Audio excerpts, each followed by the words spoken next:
Fala pessoal, tudo bem? Eu sou o professor Cassiano Leonel e vim aqui para tratar com você sobre um assunto bastante importante e específico aí para sua prova, que pediu fluxos de caixa, tá? Essa expressão fluxos de caixa não foi abordado em algum outro momento do curso. A gente vai falar pela primeira vez aqui, agora, tá? E essa expressão é proveniente de uma demonstração contábil. Porque as demonstrações contábeis mais triviais, digamos assim, são balanço patrimonial e demonstração do resultado do exercício. Agora, fluxos de caixa é uma demonstração muito específica. Na maioria das vezes cai para auditor fiscal, para cargos de controle e de vez em quando aparece em outros concursos, como aconteceu agora. Então, por isso a necessidade de estudarmos fluxos de caixa, tá? Então, a partir de agora, toda vez que eu falar fluxos de caixa, eu vou falar DFC, tá? Para ficar mais fácil, entenda DFC como demonstração dos fluxos de caixa, beleza? Outra coisa que é importante também, DFC, ela é uma demonstração extremamente detalhada, assim, existem regras para tudo que você possa imaginar. A gente vai tratar de todas essas regras? Não, não. Porque o edital não foi tão abrangente. Ele foi um pouco mais conciso, ele foi um pouco mais cirúrgico. Então, ele não pediu tudo de DFC. Então, por isso, a gente vai tratar aqui dos conceitos iniciais de DFC. Mas não é porque são conceitos iniciais que você vai ter que dar menos atenção, ou poder, né, dar menos atenção. Na verdade, é o contrário. Como é uma demonstração muito específica, que foge um pouquinho da normalidade, você vai precisar prestar muita atenção, tá? E aí, como a gente fez durante todo o curso, o que eu vou fazer com você? Eu vou bem detalhadamente, parte por parte, te explicando, dando exemplos, e aí depois a gente responde questões juntos para ver aí como que essa absorção aconteceu, tá bom? Então vamos lá.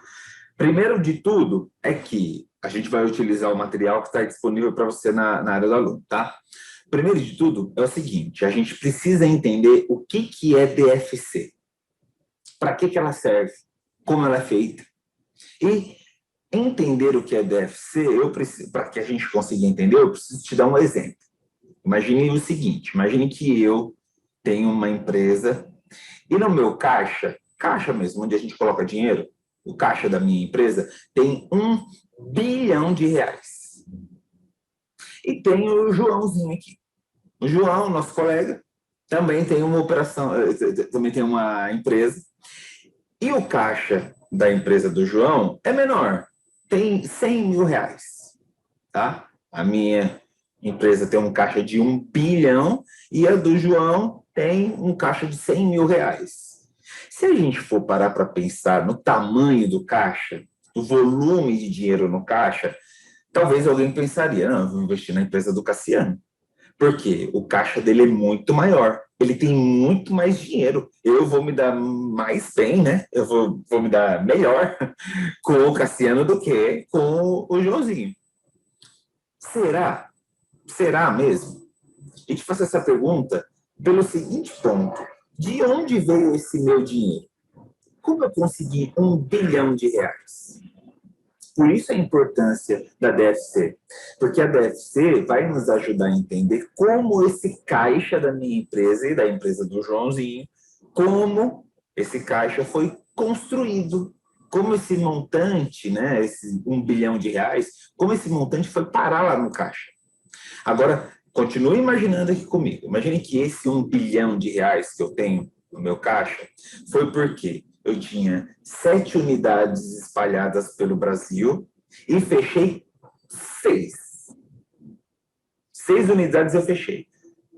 Vendi o prédio, vendi as máquinas, vendi todos os equipamentos que estavam lá dentro, todo o patrimônio dessas 6 filiais foram vendidos. Por isso eu estou com caixa atolado de dinheiro, né? Porque eu vendi tudo, meu caixa está cheio de dinheiro, porque eu vendi lá das minhas 7 unidades, 6 delas eu fechei e vendi tudo que tinha nessas 6. O Joãozinho, por outro lado, não vendeu nada, não vendeu nenhuma das suas unidades, mas trabalhou o ano inteiro. Ralou o ano inteiro, gerou aqueles R$ 100 mil com o suor do seu esforço. ele operou a sua empresa e gerou 100 mil reais. Aí eu volto à pergunta. Você investiria em mim, que tenho 1 bilhão de reais no caixa, mas fechei 6 unidades e estou à beira da falência? Ou investiria no Joãozinho, que tem um caixa menor, mas esse dinheiro que está dentro do caixa é dinheiro dele. É dinheiro que ele gerou operando, trabalhando. Está vendo que se embasar só no tamanho do caixa, só no volume de recursos, pode ser perigoso? Por quê? A minha empresa, lá que eu fechei 6 unidades, eu estou beirando a falência. Não se espera que eu feche outra unidade. O que adianta ter 1 bilhão de reais no caixa indo para falência? Estou fechando as minhas unidades. E o pior, esse 1 bilhão de reais que eu tenho no caixa, a gente nem sabe se é meu. E se eu tenho 1 bilhão de reais no caixa e tenho 999 milhões de reais a serem de empréstimos, né, ou financiamentos a serem pagos ao banco? Está vendo que olhar só para o tamanho do caixa não nos leva a lugar algum. É uma análise muito imperfeita, muito incompleta. Por isso a necessidade da DFC, porque a DFC vai ser a demonstração contábil que vai falar, olha, esse 1 bilhão de reais aqui do caixa da empresa do Cassiano, esse 1 bilhão foi formado por esse motivo. O caixa do Joãozinho foi gerado por esse motivo. É a DFC que vai contar a história do recurso, de onde o recurso veio, como ele foi parar ali e para onde ele vai. Porque, pelo nome, né, demonstração do fluxo de caixa, fluxo entende-se por entrada e saída de recursos no caixa. Então, não é só entrada de recursos ou saída. A DFC, ela é ampla, ela nos ajuda a entender o fluxo do caixa, como o dinheiro veio, para onde o dinheiro vai. Beleza? Então, importantíssimo. A DFC, ela nos ajuda a entender como se dá a relação da empresa com o dinheiro que entra no seu caixa. O que ela fez para receber aquele dinheiro? O que ela vai fazer para tirar o dinheiro do caixa? Como o dinheiro do caixa vai sair? Né? Como vai ser gasto? Entre muitas aspas, a gente vai ver os exemplos aí, tá? Nesse ponto, é bom que você entenda o seguinte, a gente vai passar por eles, dando exemplos, mas nesse ponto é bom que você entenda que o caixa de uma empresa pode ser afetado por 3 motivos distintos: pelas suas operações, por investimentos e por financiamentos. A gente vai falar desses 3 aqui mesmo durante a aula. Pois bem, olha só, vamos ver esses conceitos iniciais aí com base no nosso material. Vamos ver tudo, vamos passar e eu vou explicando para você. Informações sobre o fluxo de caixa de uma entidade são úteis para proporcionar aos usuários das demonstrações contábeis uma base para avaliar a capacidade de a entidade gerar caixa e equivalentes de caixa. Equivalentes de caixa a gente já vai falar o que é, espera um pouquinho, bem como as necessidades da entidade de utilização desses fluxos de caixa. Então, a DFC nada mais, nada menos, nos ajuda, né, serve de base, uma base confiável, para que a gente avalie a capacidade de uma empresa de gerar caixa e de como esse caixa será gasto. A DFC, importante, é obrigatória para companhias abertas. Aquelas companhias abertas são aquelas que geralmente são as maiores empresas. São aquelas empresas que são negociadas lá na Bolsa de Valores. Então, essas empresas grandes, tipo Petrobras, Vale, Itaú, Bradesco, essas empresas muito grandes que têm um capital aberto, elas precisam apresentar a DFC, independentemente de qualquer condição. Tem que apresentar. É companhia aberta? Tem que apresentar a DFC. E para as fechadas com patrimônio líquido, a maior, né, maior do que 2 milhões de reais. Ok? Então, professor, e se uma companhia aberta tiver R$ 1 de patrimônio líquido, ela apresenta ou não apresenta? A DFC apresenta. Essa condição de maior do que 2 milhões não se aplica para a companhia aberta. A companhia aberta tem que apresentar sempre. Essa condição do PL maior do que 2 milhões na data do balanço, isso daí é para as companhias fechadas. Beleza? para as empresas de capital fechado. Também vale esclarecer que a DFC baseia-se pelo regime de caixa, que aprendemos em contabilidade geral. A gente falou de regimes, né? Nós vimos que na contabilidade existem dois regimes, o regime de caixa e o regime de competência. O regime de caixa é aquele que se preocupa com a entrada de recursos no caixa e a saída desses recursos do caixa. Esse regime só se preocupa com isso. Acontece que existe o contraponto, que é o regime de competência, que se preocupa com fator gerador, se o fator gerador aconteceu ou não. Esse é o regime de competência. O regime de competência é a regra para a contabilidade. Já o regime de caixa é a exceção. Nós utilizamos o regime de caixa aqui na DFC. Beleza?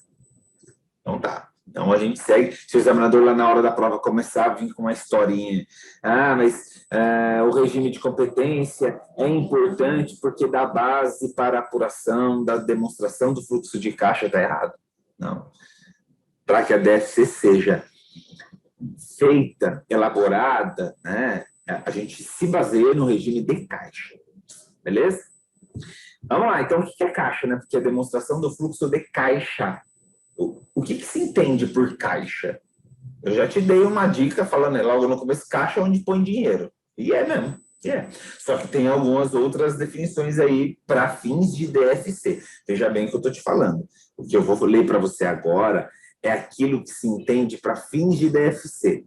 Porque lá para a classificação de contas, caixa é uma coisa, banco é outra coisa, mas para fins de DFC, que a gente está estudando agora, caixa engloba tanto dinheiro espécie, numerário em espécie, grana em espécie, e depósitos bancários disponíveis. Dinheiro que você depositou no banco. Então, para fins de DFC, caixa engloba tanto o numerário disponível, numerário em espécie, grana, dinheiro, quanto os depósitos bancários que estão disponíveis. Beleza? E equivalentes de caixa, porque essa demonstração, muito embora chame de demonstração do fluxo de caixa, também estuda, também entende os equivalentes de caixa. O que são equivalentes de caixa? De uma maneira bem sucinta, depois a gente vai para a definição. Equivalentes de caixa são valores quase tão líquidos quanto dinheiro. Porque nós vimos que, e fazendo uma revisão boa aqui, né? Nós vimos que o ativo, lado esquerdo do balanço patrimonial, que representa os bens e direitos de uma entidade, o ativo ele está ordenado em ordem decrescente de liquidez. Foi essa ordem que nós estudamos. Isso quer dizer que aquilo que está no começo do ativo é mais líquido, vira dinheiro com mais facilidade do que aquilo que está no final, lá do ativo. Beleza? Então, entende-se por liquidez a capacidade de liquidar coisas, de você usar o dinheiro. Equivalentes de caixa são quase tão líquidos quanto dinheiro mesmo, dinheiro que você tem na conta. Porque dinheiro que você tem na conta lá no banco, dinheiro que você tem no seu caixa, daí é líquido total. É a coisa mais líquida que tem, é só você pegar o dinheiro e gastar. Só que existem os equivalentes de caixa, que são valores quase tão líquidos quanto dinheiro, por isso se chamam equivalentes de caixa. E o que são eles, né? São aplicações financeiras de curto prazo, 3 meses ou menos, a partir da data da aquisição, curto prazo, de alta liquidez, que são prontamente conversíveis, e quarta característica, sujeitas a um insignificante risco de mudança de valor. Aplicações financeiras de curto prazo, alta liquidez, conversibilidade e baixo risco. Para que alguma coisa seja considerada equivalente de caixa, ela tem que cumprir com essas características. Ah, professor, eu quero uma lista, assim, eu gostaria de uma lista exaustiva de equivalentes de caixa. Tem como? Não vai por esse caminho. Você vai ter um monte de coisa para decorar, centenas de exemplos, que não vão te levar a lugar algum.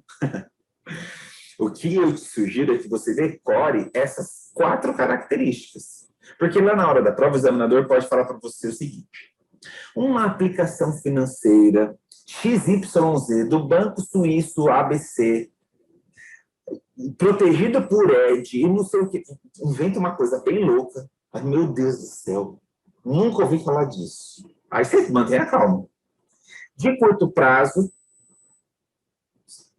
altamente líquido, com alta liquidez, conversibilidade e alto risco.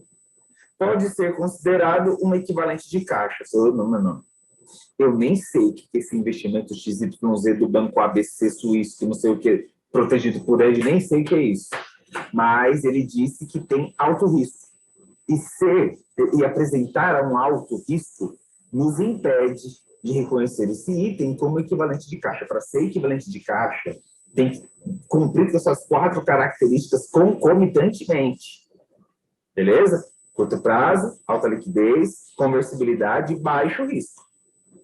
Tá bom? Então tá. A DFC, continuando, a DFC baseia-se em fluxos de caixa. Demonstração dos fluxos de caixa, né? Se baseia em fluxos de caixa, entendendo que são entradas e saídas de dinheiro, né? Então, entende-se por fluxos de caixa as entradas e saídas de caixa, equivalentes de caixa. Tá? Não é só entrada de dinheiro, não. É como o dinheiro entra e como o dinheiro sai. São três atividades aí que geram essas entradas e saídas de recursos. Ou seja, o dinheiro entra e o dinheiro sai de uma empresa, do caixa de uma empresa, por 3 motivos, por 3 fluxos. Vejamos o primeiro aí. Por atividades operacionais. Elas são as principais atividades geradoras da receita, de receita da entidade, e outras atividades que não são de investimento e de financiamento. Te explico. Petrobras. Vamos imaginar a Petrobras. Estou falando aqui aleatoriamente, Petrobras é uma empresa que todo mundo conhece, né?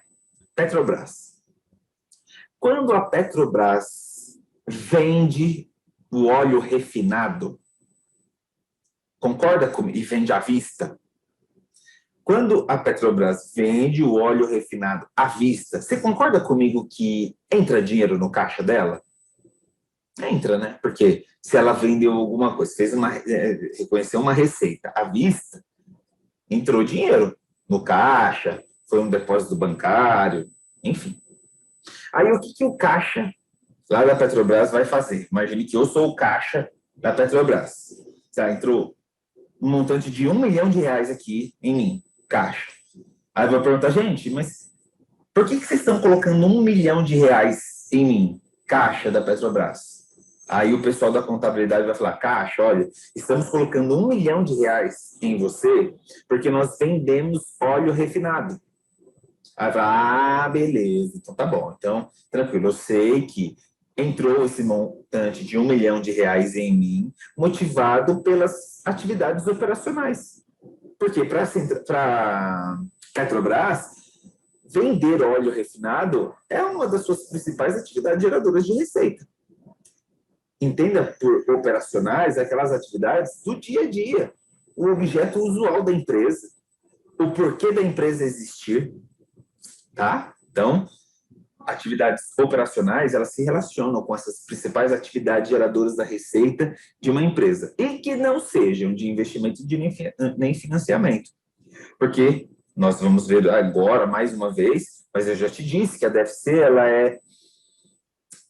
ela leva em consideração 3 fluxos distintos: operacional, investimento e financiamento. Aqui, a lei está falando o seguinte, ó, se algo é operacional, não pode ser investimento nem financiamento. Entende-se por atividade operacional aquelas atividades, né, que são as principais geradoras de receita para a empresa e que não são de investimento e de financiamento. Porque se vender óleo refinado é uma atividade operacional para a Petrobras, não vai ser de financiamento nem de investimento, elas são excludentes entre si. Tá bom? Atividade de investimento são as referentes à aquisição e à venda de ativos de longo prazo de outros investimentos, não incluídos nos equivalentes de caixa. Vamos pensar junto aqui. Atenção, pode parecer chatice minha, mas eu prefiro parecer chato e te alertar lá na hora da prova. Por quê? fluxo de caixa, a gente está falando de fluxo. A gente não está falando de entrada de recurso ou saída de recurso somente, não. A gente está falando de fluxo. E aqui a gente consegue visualizar bem esse fluxo. Porque ele disse para a gente que as atividades de investimento são as referentes à aquisição e venda de ativos de longo prazo. Quando você adquire um ativo de longo prazo, abrindo um parênteses aqui, longo prazo é uma maneira diferente de se relacionar com um ativo não circulante, né? Que nós vimos que o ativo é segregado em circulante, não circulante, e o ativo não circulante, aqui na DFC, também pode ser tido como ativo de longo prazo. Tá bom, então a gente aceita e segue a vida. Então, quando a gente adquire um ativo de longo prazo, o que acontece com o seu caixa? Você adquire um carro para transportar mercadorias da sua empresa e comprou esse carro à vista. O que acontece com o seu caixa? Seu caixa diminui. Você tira dinheiro do caixa para comprar o carro. E quando você vende esse carro, o que acontece? Se você vendeu o carro à vista, né? Porque tem que afetar o caixa, tem que entrar dinheiro no caixa. Se você vender o carro à vista, isso daí vai afetar o caixa. E vai afetar o caixa positivamente, porque você vai vender o carro e o dinheiro proveniente dessa venda você põe no caixa. Beleza? E aí ele fala, não incluídos nos equivalentes de caixa. Outros investimentos não incluídos nos equivalentes de caixa. Por quê? O que ele está falando, gente? Não confundam. Uma coisa são investimentos. Aqueles investimentos que a gente aprendeu lá em contabilidade geral, balanço patrimonial, aí dentro do balanço patrimonial tem o ativo não circulante, investimentos, são aquelas participações permanentes no capital de outras empresas, direitos não classificáveis no ativo circulante, que não se relacionam com o objeto da empresa. Falamos disso lá quando a gente estava estudando o balanço patrimonial. Ele está falando aqui, que esses investimentos não se confundem com os equivalentes de caixa. Ele está deixando bem claro aqui, aquilo que a gente acabou de ver sobre equivalentes de caixa não se confunde com investimento, porque equivalente de caixa é equivalente de caixa. Equivalente de caixa são essas aplicações financeiras de curto prazo, alta liquidez, conversibilidade e baixo risco. É que quando a gente, e ele está chamando a atenção porque é o seguinte, quando a gente lê aplicação financeira, está lá, aplicação financeira é investimento, né? Aplicação financeira é investimento. Aqui, para fins de DFC, uma aplicação financeira pode ser investimento, como também pode ser um equivalente de caixa. Professor, e como eu faço essa distinção? Lembrando das 4 características do equivalente de caixa. Equivalente de caixa são aplicações financeiras de curto prazo, alta liquidez, conversibilidade, baixo risco. Tá? Falou essas características, não é investimento, é equivalente de caixa. E atividades de financiamento, que são aquelas que resultam em mudanças no tamanho e na composição do capital próprio e no capital de terceiros da entidade. Veja só, pensa aqui comigo. Quando a gente estudou contabilidade geral, nós vimos que no balanço patrimonial ficam referenciadas as obrigações de uma entidade junto a terceiros e junto aos proprietários. Passivo exigível, né? Obrigações para com terceiros, passivo exigível. E a obrigação para com os proprietários, patrimônio líquido. Também vimos que o passivo exigível também pode ser tido como capital de terceiros, que é o campinho do balanço patrimonial que externaliza esse capital de terceiros dentro da empresa. Banco, por exemplo, o melhor exemplo de um capital de terceiros. E capital próprio é o PL, é o capital da propriedade, né, dos proprietários, capital próprio. Beleza? As atividades de financiamento são essas que nos ajudam a entender as mudanças no tamanho e na composição desse capital próprio ou capital de terceiros. Porque, pensa aqui comigo, tenta imaginar.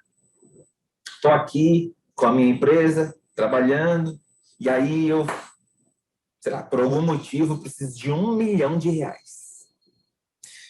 falei, meu Deus, preciso de R$1 milhão, não tenho esse dinheiro. Quais são as possibilidades? Dentre várias, vou falar 2. Uma delas seria eu, proprietário, tirar mais dinheiro do meu bolso e integralizar, entregar para a minha empresa. Isso aumentaria o capital próprio da minha entidade. Isso ia aumentar o PL da minha entidade. A outra possibilidade é ir no banco, fazer um empréstimo de R$ 1 milhão. Isso daí também afetaria o meu caixa, né? E, por consequência, também aumentaria o meu passivo exigível, a minha obrigação junto a terceiros, porque é um banco. Imagina o meu caixa lá, o caixa da minha empresa, paradinho lá, entrou esse montante de R$ 1 milhão no meu caixa. Ô, gente, por que vocês estão colocando R$ 1 milhão aqui em mim? Aí o pessoal da contabilidade. Colocamos R$ 1 milhão aí em você, porque esse montante é proveniente de um empréstimo que a gente fez no banco. Tá, beleza, então tá. Então Caixa, estou sendo afetado por R$ 1 milhão. E esse R$ 1 milhão não é porque uma empresa trabalhou e gerou dinheiro operacional. Não é porque ela vendeu um ativo não circulante. É porque ela fez um financiamento, ela teve uma atividade de financiamento. Ela fez um empréstimo no banco. Alguém, um terceiro, está financiando essa empresa. Beleza? Então tá. Então, agora nós vimos as principais características desses três fluxos: operacional, de investimento e financiamento. Agora eu preciso que você abra a sua mente, expanda a sua mente, porque é o seguinte, ó, uma única transação pode incluir fluxos de caixa classificados em mais de uma atividade. Te dou o exemplo, não precisa nem ler agora, olha aqui para mim, rapidinho. Imagina lá, sou o caixa da minha empresa, estou paradinho lá. Aí entraram R$ 200 mil em mim. R$ 200 mil. Eu falei, gente, por que vocês estão colocando R$ 200 mil em mim? Aí o pessoal da contabilidade. Nós fizemos um empréstimo bancário e esse empréstimo bancário, né, nos concedeu R$ 200 mil e a gente está colocando R$ 200 mil em você, tá, Caixa? Ah, beleza, agora eu entendi. Então, entraram R$ 200 mil em mim, motivado pela atividade de financiamento, né? A empresa fez um financiamento, uma atividade de financiamento. Alguém de fora está financiando a empresa. Beleza. Estou lá, paradinho, passou um mês, aí o pessoal vem e tira R$ 220 mil de mim. Opa! Por que vocês estão tirando R$ 220 mil de mim? Aí o pessoal da contabilidade, então, porque é o seguinte, lembra que há um mês atrás a gente fez um empréstimo bancário e pegamos R$ 200 mil emprestados? Pois bem, chegou o dia de pagar o banco. Então, nós precisamos tirar dinheiro de você, Caixa, para pagar o banco. Falei, então beleza. Então, desses R$ 220 mil que vocês estão tirando de mim, então quer dizer que 200 mil é para quitar o empréstimo, né? Para quitar o empréstimo que vocês fizeram com o banco? Pessoal, isso mesmo. Então, é fluxo, né? Fluxo de caixa. Em um momento eu fiquei feliz, porque entrou dinheiro aqui em mim, no meu caixa, motivado por uma atividade de financiamento, e depois fiquei triste, porque saíram R$ 200 mil, motivado por uma atividade de financiamento, né? Capital de terceiros. Aí eu falei, mas pera lá, calma aí. Eu lembro que há um mês atrás vocês colocaram R$ 200 mil em mim, agora vocês estão tirando 220? O que está acontecendo? Aí o pessoal, não, mas o banco não ia emprestar dinheiro de graça, né? À toa. O banco cobrou 10% de juros. Certo? Poxa vida, né? Mas fazer o quê? Fazer o quê? Tem que pagar, então tira. E esses R$ 20 mil de juros seriam enquadrados como, em regra, aqui na DFC, juros pagos são tidos como atividade operacional. É como se a empresa, para conseguir operar, ela teve que pagar esse preço, pagar o preço dos juros. Para conseguir operar, ela teve que recorrer a um banco e pagar juros por esse empréstimo. Então, você está vendo que uma mesma transação, a quitação de um empréstimo, a parte principal do empréstimo e os juros, uma mesma transação, pode afetar fluxos distintos, porque a parte principal do empréstimo foi a atividade de financiamento, quando você devolveu o dinheiro para o terceiro. E a parte dos juros foi uma atividade operacional. Pode acontecer, tá? Por exemplo, quando o desembolso de caixa para o pagamento de empréstimo inclui tanto os juros como o principal. A parte dos juros pode ser classificada como atividade operacional, essa é a regra, tá? Mas a parte do principal deve ser classificada como atividade de financiamento. Beleza? Então tá, vamos lá, vamos continuar aí. Vamos entrar então no detalhe, agora que a gente já tem uma visão geral dos fluxos, das três atividades, e que uma transação pode afetar mais de um fluxo. Agora vamos começar a entrar no detalhe desses fluxos aí, começando com o operacional.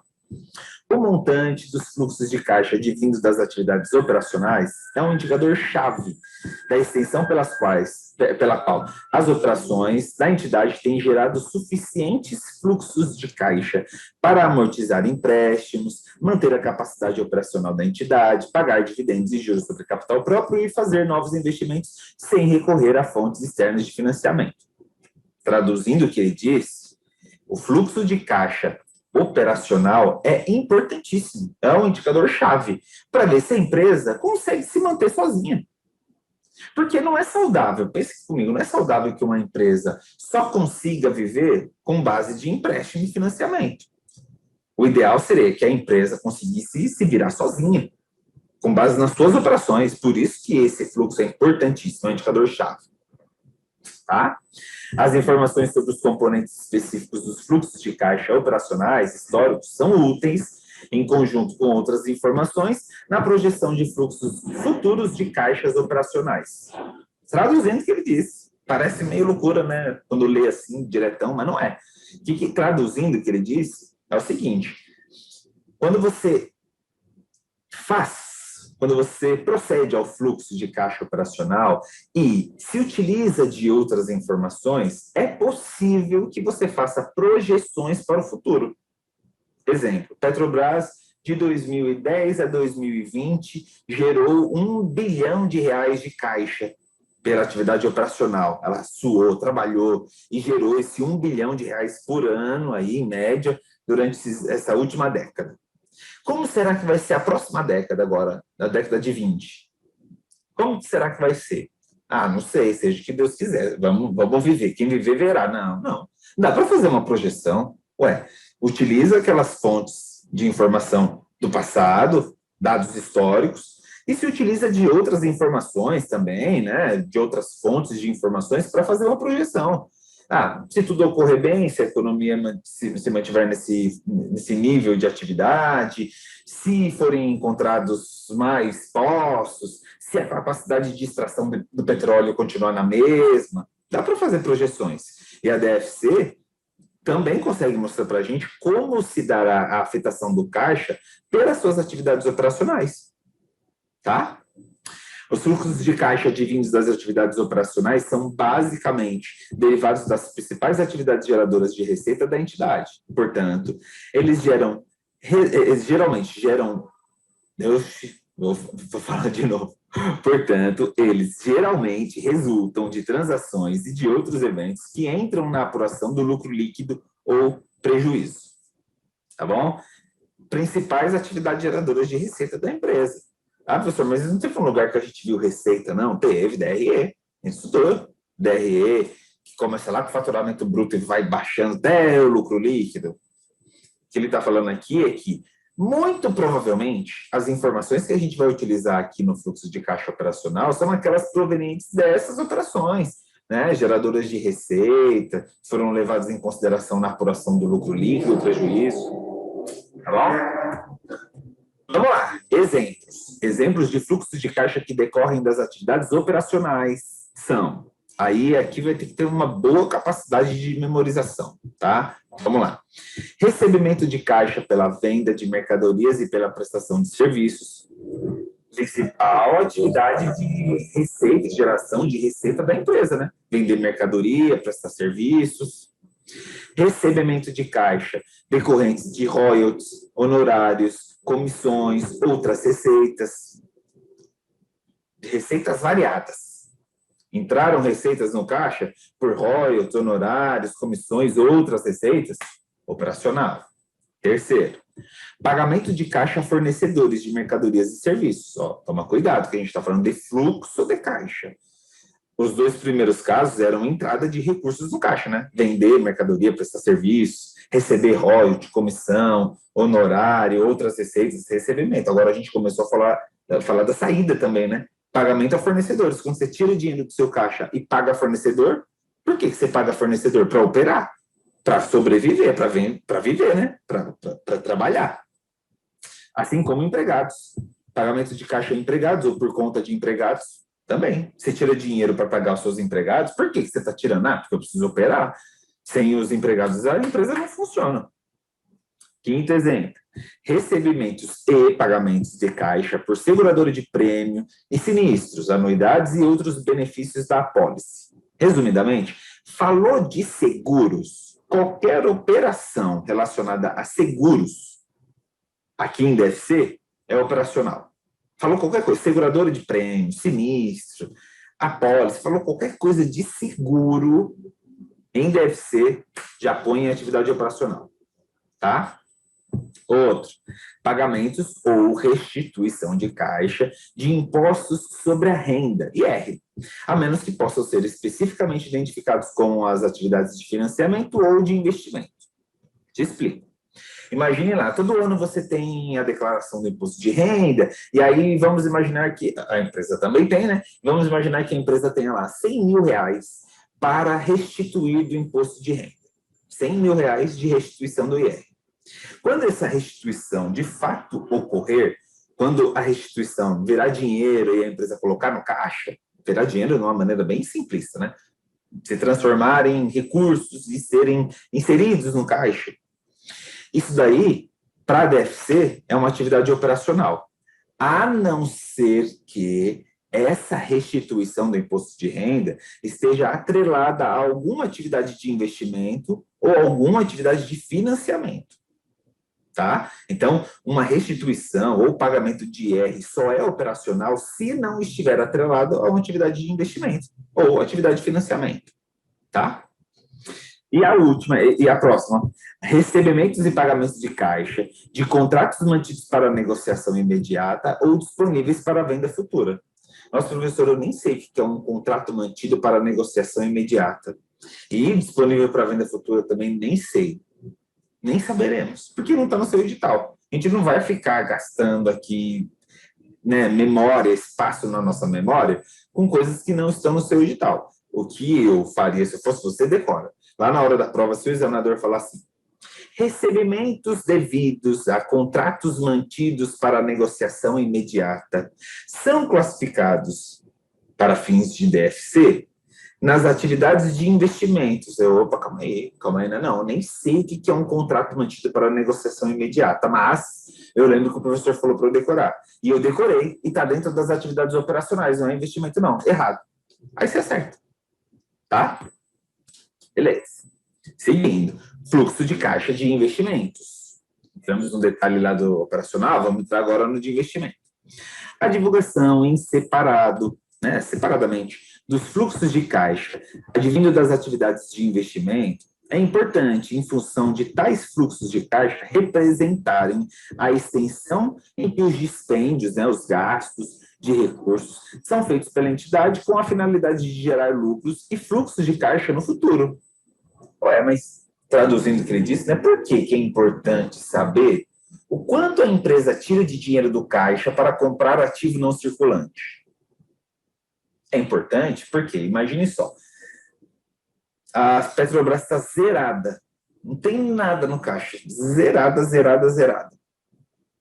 Aí você pensa, meu Deus, que lástima, né? Não vou investir na Petrobras, não.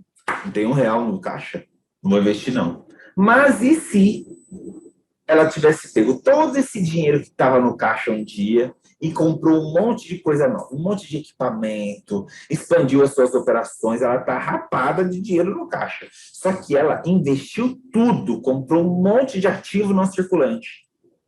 Hoje ela pode estar sem dinheiro no caixa, mas na hora que esses equipamentos começarem a trabalhar, meu filho, é dinheiro entrando. Tá vendo que não dá para se basear só no tamanho do caixa? Tem que entender o porquê. E tem outra também. Quando o caixa está lotado, que foi aquele exemplo que eu te dei, tem R$1 bilhão no caixa. Meu Deus, vou investir nessa empresa, maravilha, achei a mina de ouro aqui. Vou investir nessa empresa. Será que é tão boa assim? Porque pode ser que ela tenha R$1 bilhão no caixa porque ela vendeu tudo que ela tinha. Agora está perdida. Tem R$1 bilhão no caixa, está devendo para Deus e o mundo e não tem mais nenhuma fábrica, não tem mais nenhum equipamento. Está à beira da falência. Tá vendo que não dá para confiar só no tamanho do caixa?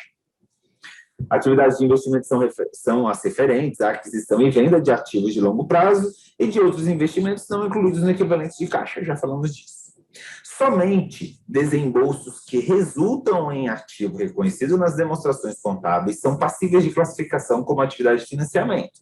E aí tem alguns exemplos. Ó. Esse negócio do somente desembolsos que resultam em ativo é importante porque nós estamos falando da DFC, demonstração do fluxo de caixa. Nós estamos entendendo por que o caixa foi afetado. Por que entrou dinheiro no caixa? Por que saiu dinheiro do caixa? Tá? Agora, deixa eu te dar um exemplo aqui, ver se você consegue me acompanhar. Eu tenho certeza que você consegue. Imagine que a minha empresa reconheceu um carro novo. Um carro novo. Apareceu um carro novo lá para minha empresa. O que a gente poderia pensar? Tem algumas possibilidades para esse carro ter entrado. Ou ele comprou a empresa comprou o carro à vista ou comprou a prazo. Se comprou à vista, a DFC vai capturar esse fato. Vai capturar. Por quê? Porque quando você compra um carro à vista, você tira dinheiro do caixa, o caixa vai perguntar, por que você está tirando dinheiro de mim? É para comprar um carro. Ah, beleza. Então, estou sendo afetado, eu, caixa, estou sendo afetado por atividades de investimento. Vai comprar um carro aqui para transportar mercadoria, beleza. E quando o carro é comprado, né, ele foi adquirido a prazo, para pagar daqui 5 anos, durante um período de 5 anos. Teve afetação de caixa? Não. O caixa está paradinho lá. O caixa nem sabe o que está acontecendo. O caixa está lá na dele. O carro já está dentro da empresa, transportando mercadoria e tal, e o caixa está aqui de boas, parado. Tá vendo que, para que a DFC capture o fato, tem que ter acontecido, fica até estranho falar, né? Tem que ter, mas é necessário que haja uma afetação no caixa. Tem que ter acontecido alguma coisa no caixa. Tem que ter acontecido alguma coisa no caixa. Tá bom? Então tá. Seguindo, vamos para os exemplos, então. Pagamentos em caixa para aquisição de ativo imobilizado, intangíveis e outros ativos de longo prazo. Esses pagamentos incluem aqueles relacionados ao custo do desenvolvimento, ativados e os ativos imobilizados de construção própria. Ou seja, tirou dinheiro do caixa para comprar um imobilizado, um intangível, um outro ativo de longo prazo, ou para construir o seu próprio ativo imobilizado, por exemplo, uma empresa que não compra um prédio, uma empresa que constrói o seu próprio prédio. Para construir o seu próprio prédio, ela tem que comprar tijolo, pedra, areia, ferro. Tudo isso daí afeta o caixa. E aí o caixa vai falar, mas por que você está tirando dinheiro de mim? Não, eu estou construindo nosso ativo próprio, estou construindo imobilizado. Ah, beleza. Então, sei que estou sendo afetado aí pelas atividades de investimento. Beleza? Recebimento de caixa resultantes da venda de ativo imobilizado, intangíveis e outros ativos de longo prazo. A venda de ativo não circulante. Pagamentos em caixa para aquisição de instrumentos patrimoniais. Entenda instrumentos patrimoniais por ações. Tirar dinheiro do caixa para comprar ações de outras empresas ou instrumentos de dívidas. Entenda instrumentos de dívidas como debêntures. Comprar debêntures de outras empresas, comprar as dívidas de outras empresas. Quando eu tiro dinheiro do meu caixa para comprar investimentos em outras empresas, ações, debêntures, eu estou afetando o meu caixa pela atividade de investimento. Tá? E participações societárias em joint venture. Tá? Participação societária, comprar participação societária em outras empresas. Recebimento de caixa proveniente da venda desses instrumentos. Por quê? Da mesma maneira que eu posso tirar dinheiro do meu caixa para comprar ações, eu também posso colocar dinheiro no meu caixa quando eu vendo essas ações da Petrobras. Estou aqui na minha empresa, tiro 100 mil reais do meu caixa para comprar ações da Petrobras. Meu caixa, por que você está tirando 100 mil? Para comprar ações da Petrobras. Ah, beleza, isso é um investimento. Aí daqui a pouco entram no caixa 110 mil reais. Mas por que você está colocando 110 mil reais em mim? Porque eu vendi aquelas ações da Petrobras de um dia, tá? Eu vendi, aí consegui 110. Beleza. Afetou caixa, atividade de investimento. Adiantamentos em caixa e empréstimos feitos a terceiros, exceto aqueles adiantamentos e empréstimos feitos por instituição financeira. Cuidado. quando você faz um empréstimo a terceiros, pessoas que não têm nada a ver com a sua empresa, terceiros, isso é um investimento, tá? Tranquilo? Vai chegar um pouquinho mais para frente, eu vou te alertar desse negócio de terceiros aqui de novo, segura. Continuando, gente. Recebimentos de caixa pela liquidação de adiantamentos ou amortização de empréstimos concedidos a terceiros. Quando você concede um empréstimo para terceiros, você tira dinheiro do caixa, uma atividade de investimento para terceiros. Quando o terceiro te devolve dinheiro, no caixa já afetou, né? Entrou dinheiro no meu caixa. Por quê? Atividade de investimento. Ele pagou, né? Ele te fez receber dinheiro. Pagamentos em caixa por contratos futuros a termo de opção swap. Tudo coisa estranha. Tudo coisa estranha. Põe lá. Põe no investimento. Palavras estranhas, põe no investimento. Porque a gente não vai falar de contratos futuros a termo, swap, opção. Não falaremos sobre isso. Tá? Não está no seu edital, não se preocupe. Chegou lá na hora da prova, falou assim, pagamentos em caixa por conta de opção e swap são atividades de investimento? São, tá lá na listinha, tá? Recebimentos de caixa por contratos futuros, termo, opção, swap. Então, quando você tira dinheiro, quando você coloca dinheiro no caixa por esses caras estranhos aí, contratos futuros, opção, swap, termo, tudo isso daí é investimento. E quando o contrato for contabilizado como proteção ED, de posição identificável, o fluxo de caixa do contrato deve ser classificado do mesmo modo como foram classificados os fluxos de caixa da posição que estiver sendo protegida. Ou seja, ED. ED é outra palavrinha estranha aí. Apareceu ED lá na sua prova? Investimento. Tá? E, por fim, atividades de financiamento. Exemplos das atividades de financiamento.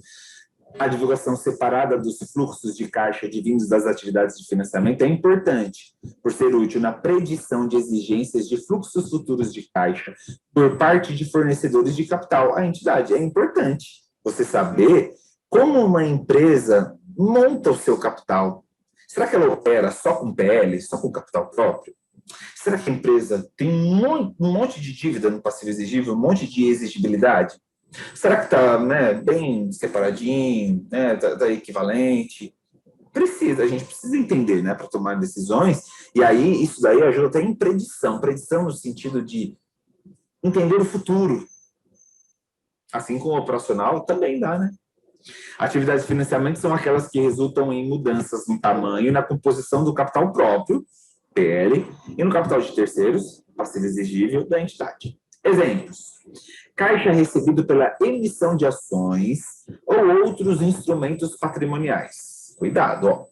Quando uma empresa, a empresa ABC, adquire ações da empresa XYZ, ela tira dinheiro do caixa para comprar ações da empresa XYZ, isso daí é atividade de investimento. O que é diferente do que a gente acabou de ler. Caixa recebido pela emissão de ações, a empresa ABC agora, ela está emitindo ações, ela mesma está emitindo as suas ações e vendendo para o povo.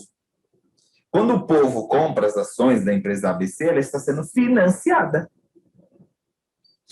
Pagamentos em caixa a investidores para adquirir ou resgatar ações da entidade. Essas ações da entidade tem um nome específico que a gente estudou lá em balanço patrimonial, patrimônio líquido. São ações em tesouraria. Quando a empresa tira dinheiro do seu caixa para adquirir ações em tesouraria, atividade de financiamento. C. Caixa recebido pela emissão de debêntures. Olha só, emissão de debêntures. Eu estou emitindo debêntures porque eu preciso de dinheiro. Empréstimos, faço algum empréstimo, nota promissória, outros títulos de dívidas, hipotecas e outros empréstimos de curto e longo prazo. Tudo isso aí é atividade de financiamento. É quando eu preciso de dinheiro, eu preciso que alguém me financie. Aí eu emito debênture, aí eu tomo um empréstimo de curto ou de longo prazo. Tudo isso aí é atividade de financiamento. Tá? Cuidado. Porque empréstimos concedidos a terceiros, a lei chama a atenção, né? Esse negócio de terceiros aí. Empréstimos concedidos a terceiros são investimentos. Já os empréstimos concedidos a empresas do mesmo grupo ou partes relacionadas, que é aquele pessoalzinho que se relaciona, que não sai fugido, que se conhece, tá? Ligada, controlada, tá? São financiamentos, tá? Quando a questão não especifica que é feita a partes relacionadas ou ao mesmo grupo, entende-se que é a terceiros investimentos. A amortização de empréstimos e financiamentos e Pagamento em caixa pelo arrendatário para a redução do passivo relativo ao arrendamento mercantil financeiro. Você nem sabe o que é arrendamento mercantil financeiro. Não saberemos porque não está no edital. Mas, ó, F de financeiro, F de financiamento. Simples assim, tá bom? Então, tá. E, para a gente finalizar aí para as questões aí, finalizar esses conceitos iniciais, esses conceitos gerais, para a gente poder ir para a resolução de questões, tá? Apresentação.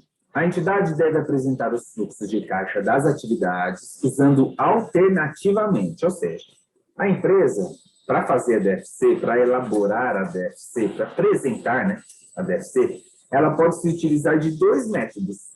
O método direto, que é o método que verifica os efeitos das entradas e saídas que passaram pelo caixa e equivalência de caixa.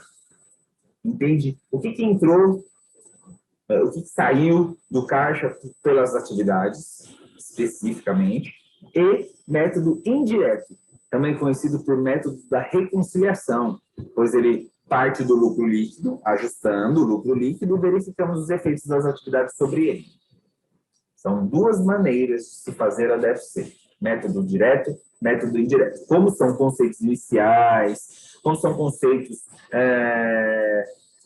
menos específicos da DFC, a gente para por aqui em relação à teoria e vamos para a resolução de questões. Pode parecer, agora que a gente conversou, eu tentei dar exemplos, pode ser que pareça, né, um pouco fácil ou que dá para entender, e dá mesmo. Só que como são muitas informações, é bom revisar com frequência, tá?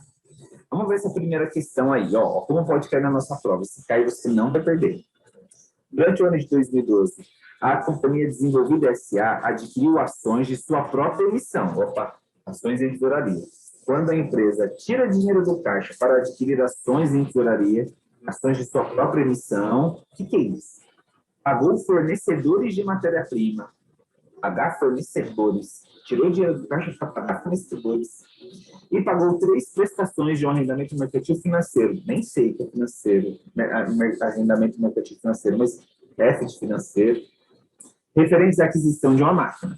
Essas transações devem ser classificadas, respectivamente, na demonstração dos fluxos de caixa, como fluxos de caixa decorrentes das atividades. E aí, é só identificar o fluxo de cada um dos fatos que ele deu para a gente. Adquirir ações de sua própria emissão, isso aí é financiamento. Fornecedores, operacional. Pagar arrendamento mercantil financeiro, financiamento. F de financeiro, F de financiamento. Dá a base de letra E, escola. A 2. A empresa Novos Tempos S.A. tem, segundo a lei societária vigente, a obrigatoriedade de apresentar a DFC. Ou ela, aqui a gente sabe que ela é capital aberto, a lei é S.A., né? Capital aberto. Mas e se ela fosse capital fechado? Tinha que ter um PL maior de 2 milhões. Em um determinado período, a empresa efetuou a venda de máquinas e equipamentos totalmente depreciados pelo valor de R$100 mil. Vendeu máquinas e equipamentos à vista, né? E entrou dinheiro no caixa porque ela vendeu máquinas e equipamentos. Tem algum motivo, tem algum fluxo aí. Realizou aumento de capital no valor de R$100 mil. Realizou aumento no capital. Como assim realizou? Professor, eu não entendi. Aumentou o capital, ela realizou aumento de capital, integralizou mais capital social. O dono da empresa tirou mais dinheiro do bolso e integralizou, entregou o capital social da empresa. Tem algum fluxo aí que tenta entender, né, essa composição do capital de terceiros ou próprio. E comprou softwares ligados ao processo produtivo à vista. Comprou software, programinha, né? Programinha, intangível. Na DFC do mesmo período, esses eventos geraram o quê? Aí é só identificar. Vamos lá. Primeiro, efetuou venda de máquinas e equipamentos. Aí é atividade de investimento. Investimento. Depois, realizou aumento no capital. Tem um fluxo que entende essa composição do capital de terceiros e próprio. Financiamento. E comprou softwares, comprou intangível, investimento. Então, letra A, olha só, quando uma empresa vende máquinas, o que acontece? À vista, né? O que acontece? O dinheiro pago pelas máquinas entra no caixa. Então, houve um aumento as fontes de investimento, que vendeu, imobilizado, é atividade de investimento. E quando você vende e entra dinheiro no caixa, houve um aumento. Depois, quando teve essa integralização de capital, o dono entregou mais dinheiro para a empresa, esse dinheiro foi para o caixa. Aumentou o caixa pelas fontes de financiamento. E quando a empresa compra software, ela vai lá no caixa, tira dinheiro do caixa. O que aconteceu com o caixa? Ele reduz, diminuindo as fontes de investimento. Gabarito letra A. 3. A empresa virtual SA enquadrada no conceito de empresa de grande porte, obrigada a elaborar a DFC, realizou as seguintes operações: venda de veículo, aumento de capital em dinheiro e empréstimo concedidos a empresas do grupo. E aí, o que vocês acham nessa 1, 2, 3? Dá uma pensada aí. Ó, quando ela vende veículos, tem que pensar que quando ela vende veículo, entra dinheiro no caixa, isso aumenta o caixa. Por qual motivo? Atividade de investimento. Depois, ele disse que teve um aumento de capital em dinheiro. Quando o dono da empresa entrega capital para a empresa, né, dinheiro para a empresa, o caixa aumenta. Por qual fluxo? Financiamento. Então, já tivemos aí aumento de investimento, aumento de financiamento e empréstimos concedidos a empresas do grupo. Quando você concede um empréstimo, seu caixa diminui. Você tira dinheiro do caixa, né, para emprestar para alguém. Por qual fluxo? Financiamento. Então, vamos lá, você tem que procurar a alternativa que tenha aumento de investimento, aumento de financiamento e redução de financiamento, que nos leva para o gabarito letra E. E é isso, pessoal. Conceitos iniciais de DFC. Conceitos que nos ajudarão a responder questões lá na hora da prova. Agora que a gente conversou, né, de novo, agora que a gente conversou, que eu dei exemplos, que a gente acabou de ler, parece que faz sentido e tomara que faça pelo menos um pouco de sentido para você. Mas não dá para se sentir confortável só com isso não, hein, gente? Então, o ideal seria que você desse uma lida nisso todo dia. Ah, professor, mas todo dia, toda hora deve ser? Não, bate o olho, lê os exemplos das atividades, que é muito importante. Para você chegar lá na hora da prova, e o examinador dá uma questão que nem essa que a gente respondeu, a gente responde na boa. Tá bom? Então tá aí. Espero que você se dê bem aí com a matéria. Qualquer coisa a gente está por aqui. Tá bom? Até mais. Tchau.